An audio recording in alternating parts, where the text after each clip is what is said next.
Hey guys, welcome to the Bird Brain Podcast, where the goal is to rise above it all, stay elevated, create that infinity, and up your you. I'm your host, Isaiah, and what are you angry about?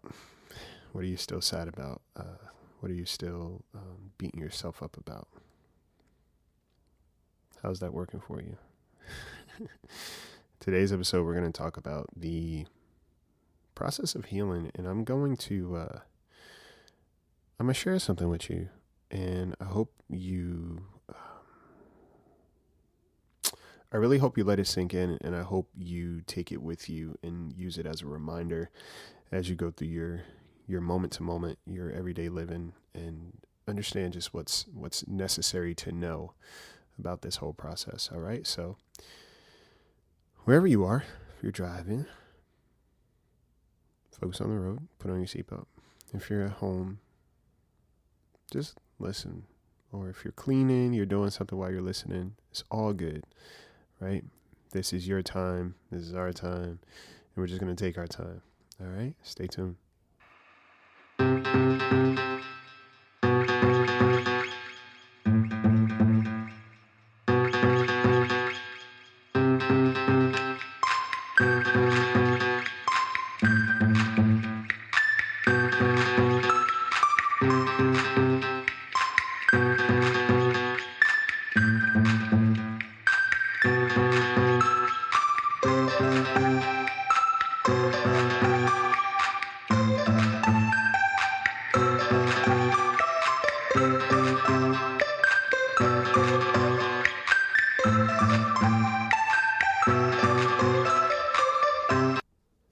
Hey, how are you?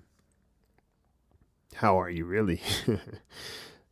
um, how's your healing journey going? How's life going? I should say that's what it is. You know, healing journey is such a coined phrase now. And when you hear it, sometimes it's like nails on a chalkboard, right? Because it's just this thing. It's this thing. It's a coined phrase. How's your growth journey? I think that sounds pretty dope too. But how is it? What are you mad about right now? What are you sad about? Who are you mad at? Right? Who in some way has that you feel has let you down or didn't show up? And what are your feelings about that right now? How long ago did this happen, right? How long ago did this scenario happen, or what has the relationship ended, right? What is the current circumstances of this situation? The likelihood is it's not happening in this very moment. It's not happening in this very moment. It didn't happen probably 10 seconds ago. Probably didn't happen a day ago or a week ago. It's a old wound in a lot of ways, right? And the thing about it is that when we have those moments of frustration, right? Or even in terms of like your self esteem, your self love, all of that, it seems like it's stuck in traffic. Like getting to that spot where it's like, yeah, I finally love myself, or yeah, I'm finally past that breakup, or yeah, I'm over how this person treated me. The thing about the growth and everything like that, we think that everything's all good until we kind of see or interact with that person again, or that thought comes up, or there's an experience that reminds us of what happened, and then we're back to square one, or we feel like, man, why did this bother me? I thought I was past this. Why am I still angry? Or why is this happening? Why do I have such a hard time accepting who I am, and being present with myself and valuing myself? What we need to understand and accept. I said this to my client the other day. It's like a souffle, right? I don't know if you guys are bakers or sugar demons like myself, but the way a souffle works. A souffle is a very delicate dessert, very very very delicate dessert, very delicate process. Needs a water bath. I think you have to, depending on how you make the souffle, there's like egg whites involved. I think, yeah, there's definitely egg whites involved. It has to be. the egg whites need to be whipped to a certain consistency to get stiff peaks, and you can't mix the batter. You have to fold it in, right? You have to be very delicate with the process, and it takes time. And the funny thing about a souffle is when it's baking, yeah, you put it in a water bath. You got to make sure no water gets into the souffle itself. You have to have the right ramekins, right, to put the souffle in order for it to cook properly. The temperature has to be at the right temperature. Like it needs the right amount of heat, right? And the last thing, the most important thing, is you cannot open the oven too soon. Otherwise, the souffle will fall. The souffle will fall, right? So the dessert in itself, the whole process, everything up until that point, every step matters to get the perfect dessert. And if that doesn't happen, if you rush it, all the work that you did, it just falls, right? It's deflated. So when we think about how life is supposed to look after a certain, situation or dynamic or scenario, and we're frustrated that it didn't work, guys, what step of the baking process are you on? Where are you? Let's be honest. Where are you? And the funny thing about it is it's not linear, right? Healing is not linear. If you look at healing, it's kind of, you're driving down the road. There's going to be potholes. There's going to be a detour somewhere, right? As long as you're not driving in circles, you're good, right? And sometimes the funny thing is we are driving in circles in a lot of ways. Why? Because we're so hung up on the fact that, maybe this person is not hurting the way that we're hurting, right? Why are they not feeling what we're feeling, right?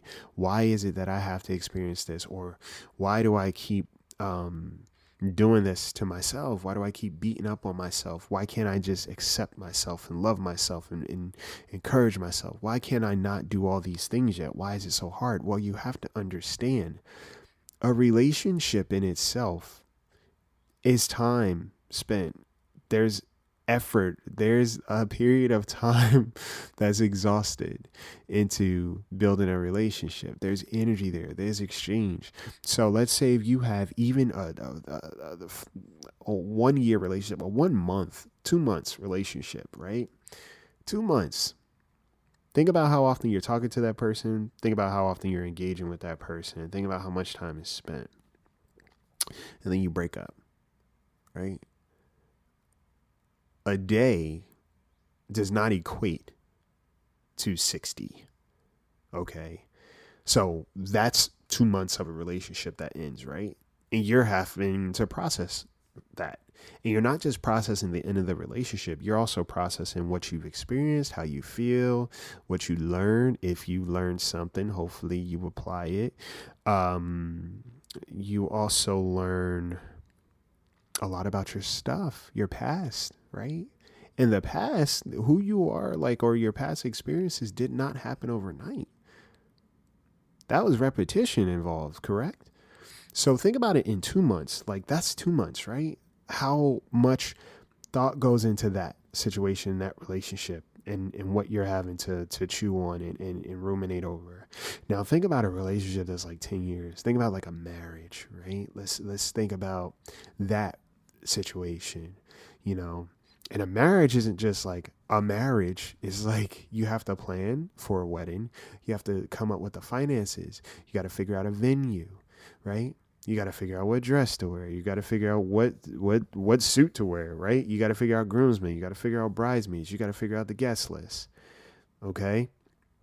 You got to figure out what the food's going to be, right? You got to figure out the perfect day.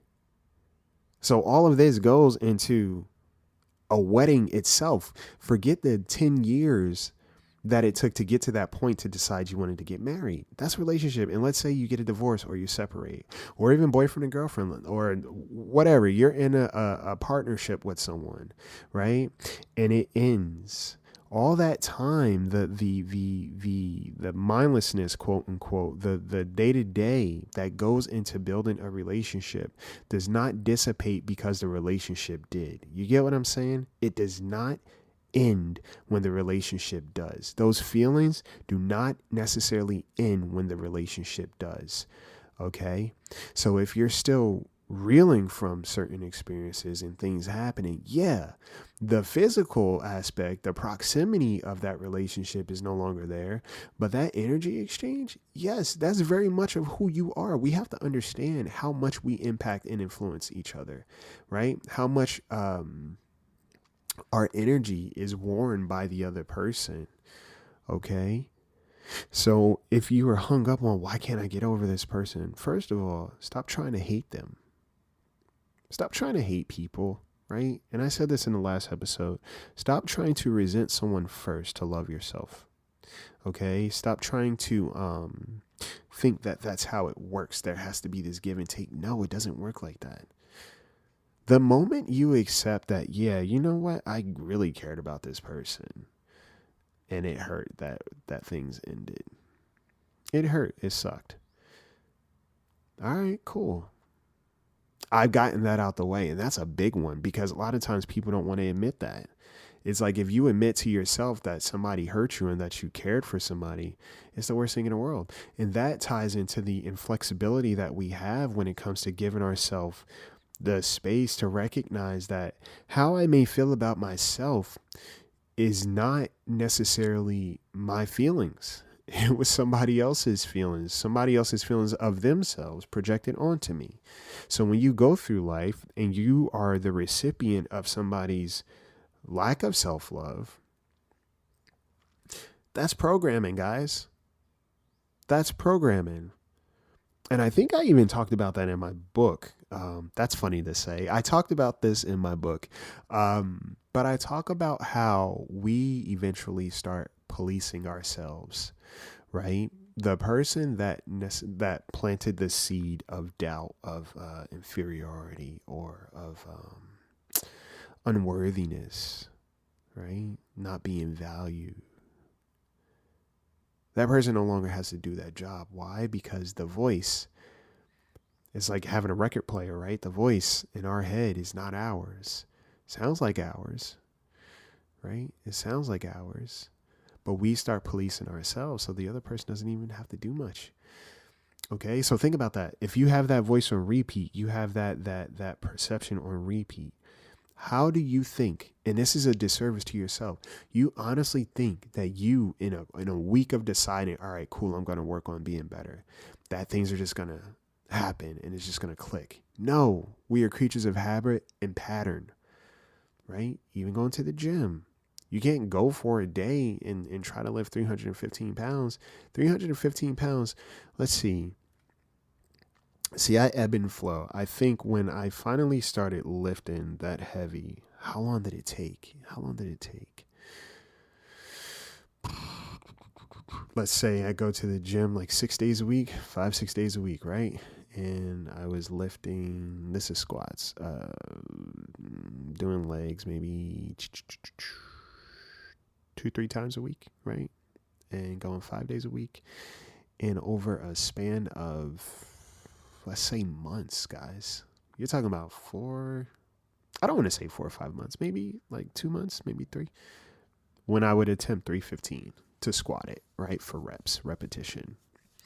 That didn't happen overnight, right? And it still doesn't happen overnight, right? If I miss the gym for a little while, or if my body's just fatigued, I can't go into the gym and lift 315 like it's nothing. Sometimes I'll attempt it and I will hurt myself, right? There's an injury there, but otherwise doing it properly will require me to take my time, right? And it will require me to start lower. And that's how healing works. Like it's very much, you don't necessarily go back to your past. You may revisit it, but you don't stay as long. You don't stay there. Right? And moving forward, you just learn to prioritize different, you know? All right, that person hurt me. They didn't show up. Okay, well, what did I learn from that?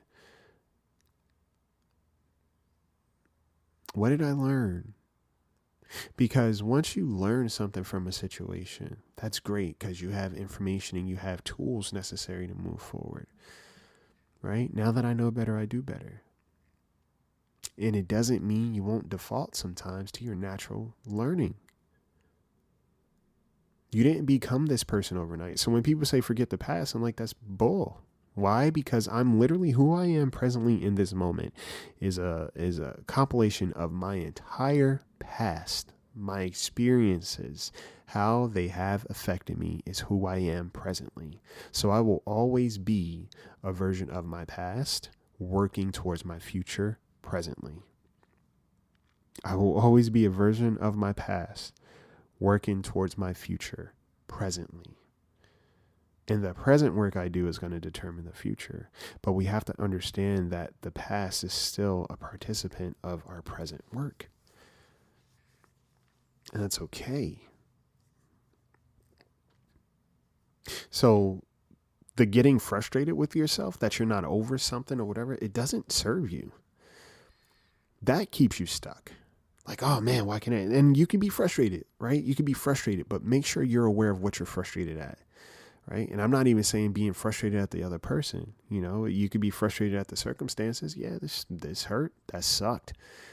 That really upsets me. I really feel hurt by this situation or this thing. Now what? Acceptance is such an amazing thing because listen, once you accept how something feels, right? Good, bad, or indifferent, that's a knowing, right? I accept that this is how I feel. I accept that this happened, right? Facts and data. I'm accepting what is. It is what it is. It's not what it's not. So I'm just going to accept that. And when I accept that, that makes room for what's next. All right, cool. We got this out of the way. Bet. Amazing.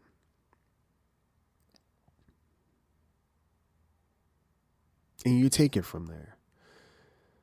But it's important for you to be a little bit more flexible, right? When you're baking a souffle, you have to be patient. You have to follow the steps. You have to have the right temperature. You have to have the right tools. Okay? Everything needs to be good for you to get the finished product. And healing is, you're going to be healing for the rest of your life if you're doing it right. And it's fine. You won't heal from the same things in the same way. You won't have to do that because you'll let a lot of things go. You'll stop ruminating, right? You'll be at peace about certain things. You'll stop waiting for somebody to get their just desserts.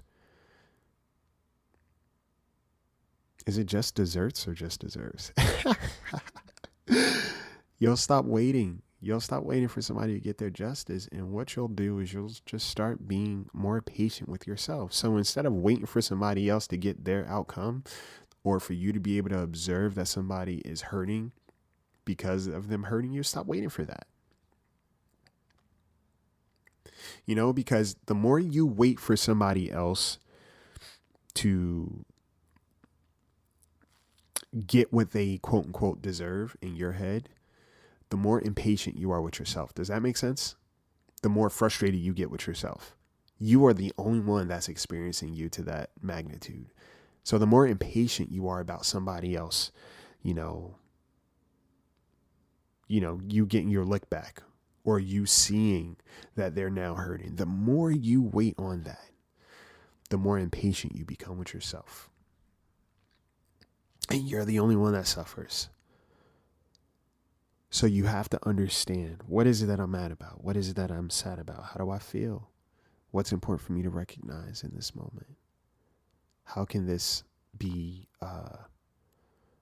how can I have a different point of view? How am I treating myself? In those moments of frustration, you got to ask yourself, how are you treating yourself? You know that little kid that kind of watches their parents argue, or when their parents in a bad mood, they feel like it's their fault. That's how the little kid feels with you. The little kid in you feels. It's like, oh shit, well, they're mad again, so I must not be doing something right. I must not be healing fast enough. I must be too sensitive right now. I'm not doing what I should be doing to make things okay.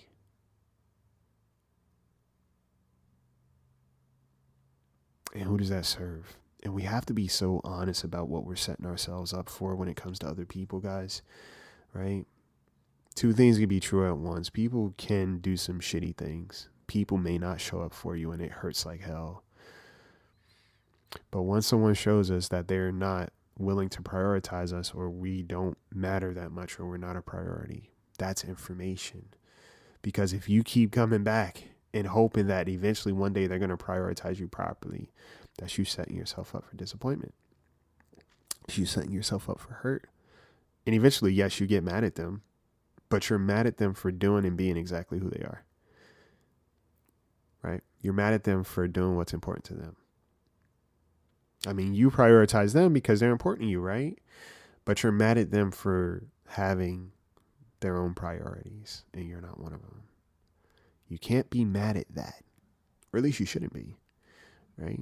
When people show us who they are, we don't repaint the picture. We see it and we thank them for their generosity. Thank you for showing me exactly who you are and for where I stand with you. Thank you so much.